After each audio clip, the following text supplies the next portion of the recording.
Assalamualaikum warahmatullahi wabarakatuh. Hai anak-anak, apa kabar kalian semua? Semoga selalu sehat ya. Anak-anak, bersama Bu Rina kita belajar prakarya. Dan pada pertemuan kali ini kita masih melanjutkan materi tentang kerajinan serat bagian kedua. Apa saja yang akan kita pelajari pada pertemuan kali ini? Yang akan kita pelajari adalah 1. Proses produksi kerajinan bahan serat.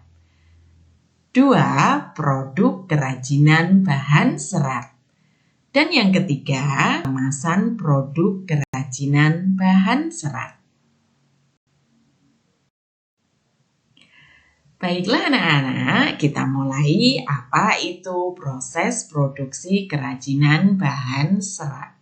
Proses produksi kerajinan bahan serat membutuhkan teknik-teknik dasar kerajinan.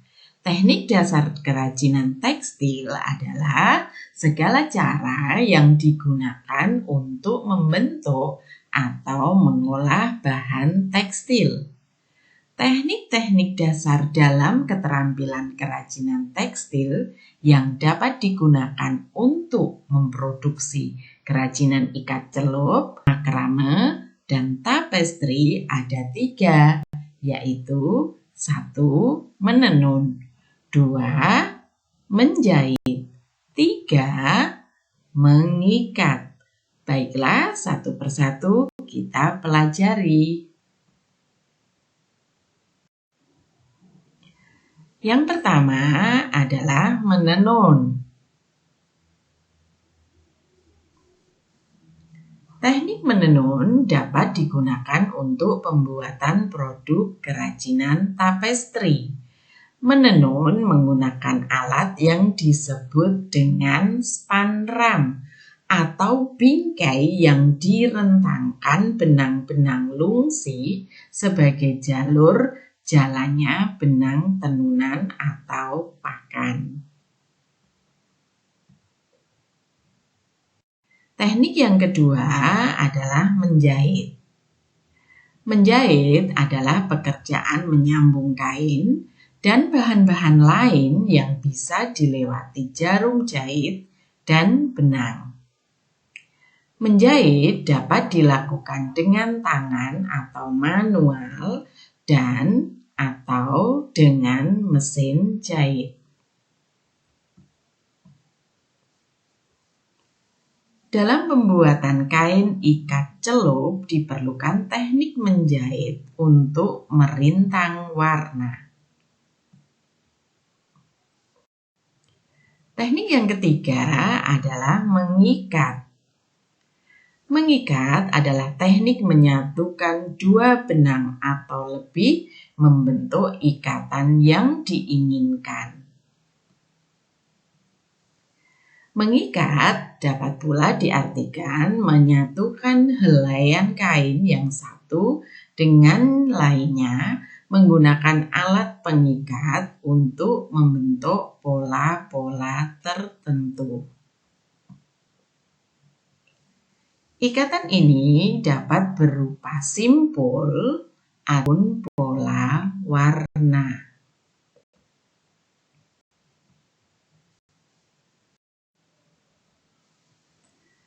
Baiklah anak-anak, selanjutnya kita mempelajari apa itu produk kerajinan bahan serat. Dalam pembuatan produk kerajinan perlu memahami dulu seperti apa membuat karya yang berkualitas. Maka dalam proses penciptaannya harus mengacu pada persyaratan. Apa syarat-syarat perancangan benda kerajinan? Syarat-syarat perancangan benda kerajinan adalah 1. Kegunaan atau utility.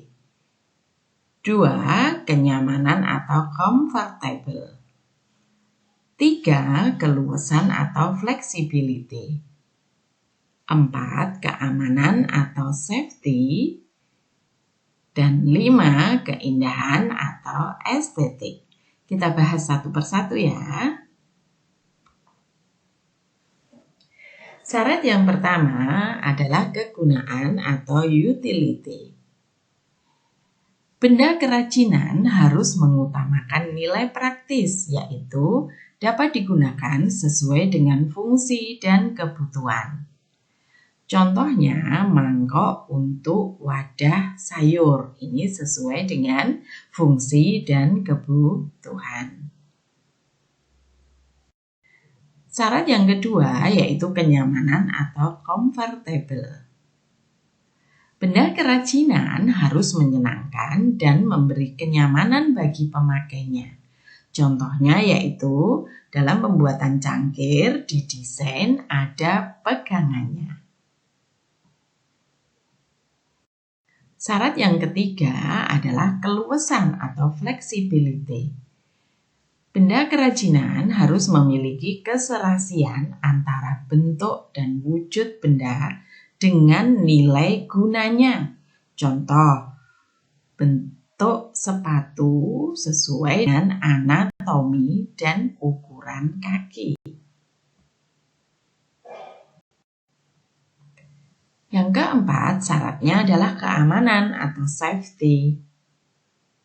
Benda kerajinan tidak boleh membahayakan pemakainya.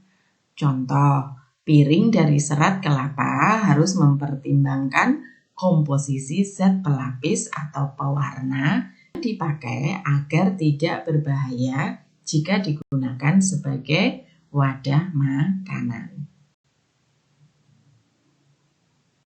Dan yang kelima, syaratnya adalah keindahan atau estetik. Benda yang indah mempunyai daya tarik lebih dibanding benda yang biasa-biasa saja. Keindahan sebuah benda dapat dilihat dari beberapa hal, di antaranya dari bentuk, hiasan, atau ornamen, dan bahan bakunya.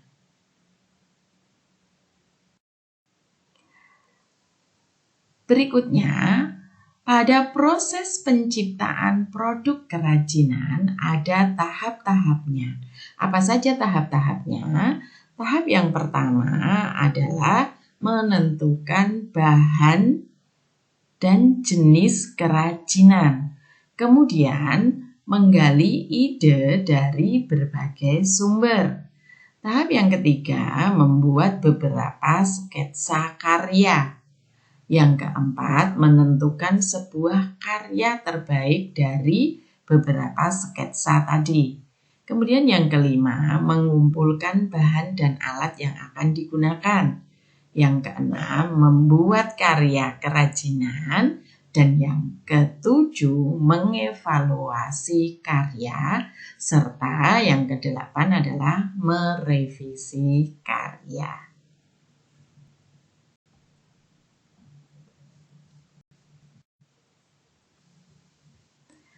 Anak-anak, masih di produk kerajinan bahan serat, kita mulai untuk produk kerajinan bahan serat tumbuhan. Berikut ini merupakan bahan serat alami dari tumbuhan yang dapat diolah menjadi produk kerajinan. Pengolahan yang dilakukan cukup sederhana, yaitu dikeringkan secara alami di bawah sinar matahari.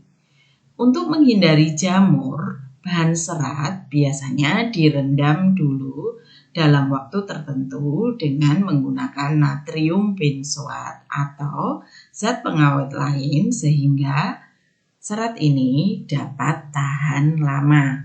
Contoh yang pertama ini adalah hasil olahan serat pelepah pisang. Yang kedua hasil olahan daun pandan, dan yang ketiga hasil olahan serat eceng gondok setelah dikeringkan di bawah sinar matahari.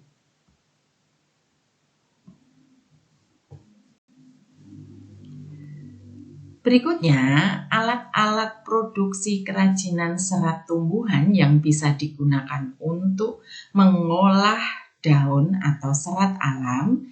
Yang pertama, ini ada gunting, kemudian ada cutter, ada pisau, ada lem tembak, dan ada jarum jahit. Sedangkan mesin yang digunakan untuk mengolah daun atau serat alam, ada yang menggunakan mesin jahit, ada yang menggunakan alat tenun untuk menenun, dan ada juga yang menggunakan mesin pemisah sabut kelapa. Jadi alat ini digunakan sesuai kebutuhan.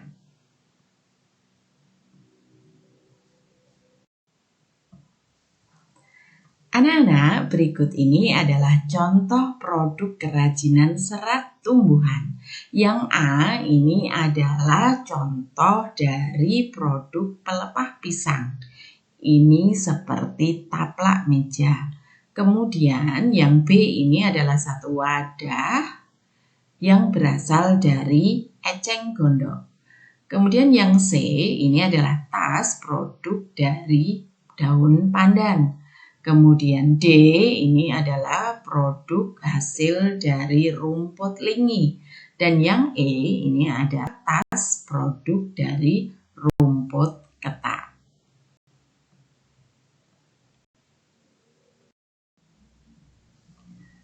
Baiklah anak-anak, selanjutnya kita pelajari produk kerajinan bahan serat yang berasal dari hewan. Berikut ini merupakan bahan serat dari hewan. Dari serat bulu domba atau kita sebut dengan wool, serat sutra dari kepompong ulat sutra, dan dari serat bulu alpaka.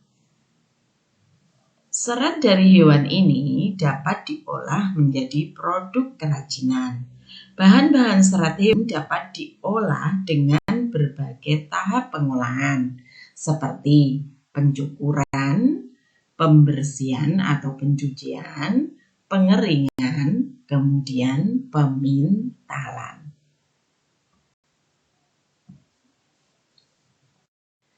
Sedangkan alat yang digunakan untuk memproduksi kerajinan serat hewan diantaranya adalah gunting, alat pencukur, kemudian baskom, kemudian ini adalah jarum.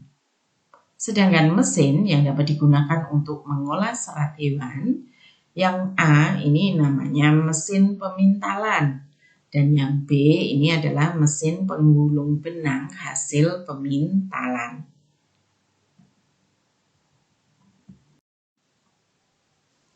Sedangkan contoh produk kerajinan serat hewan di sini ada yang berasal dari bulu, ini ada rompi, ada jaket, ini ada rompi. Kemudian yang berasal dari sutra, ulat sutra, ini ada kain sutra, kemudian ada batik sutra, ada sal, kemudian ada kain ikat celup, dan ada busana sutra. Cantik-cantik bukan?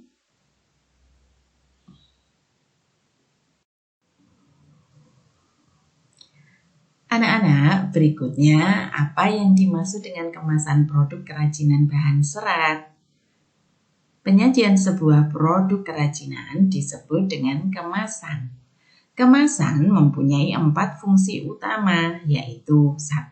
Menjual produk, 2. Melindungi produk, 3. Memudahkan penggunaan produk, dan 4. Memperindah penampilan produk. Bagaimana? Cantik-cantik bukan kemasannya?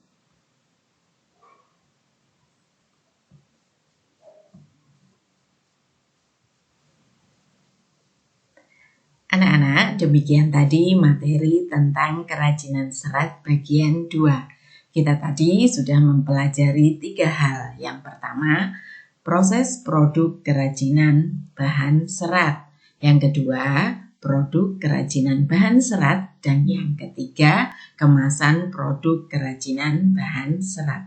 Semoga bermanfaat dan sampai jumpa di materi selanjutnya. Terima kasih. Wassalamualaikum warahmatullahi wabarakatuh.